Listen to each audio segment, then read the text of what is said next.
Lūk, oksimel, piemēram, šeit mums ir rudens eliksīrs. Mežrozītas, tad liekam, piemēram, klāt cidonijas varam likt.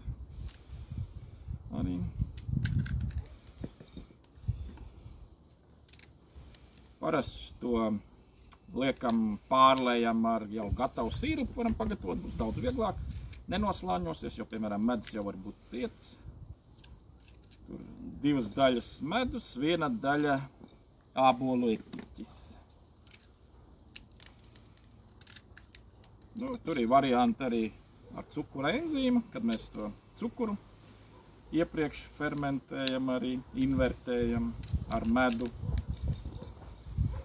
kuriem medu saliek vai vēl kaut kas. Piemēram, zemenītes šodien ievāktas vēl, ja. Aronijas.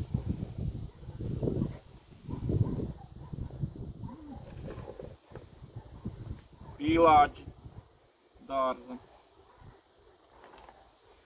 te ir vīnoga.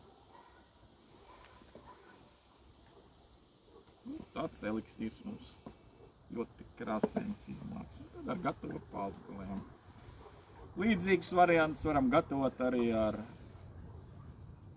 medaus sieraugu.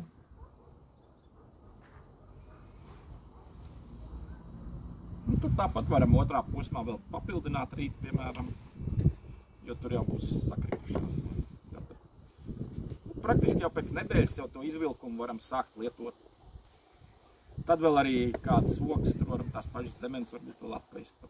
Jo pēc tam jau viss epiķis un medus jau būs viss izvilkuši šķidrumā. Un pēc tam šo varam izmantot arī vēl viens produkts būs dzīvais kvass, piemēram. Ja.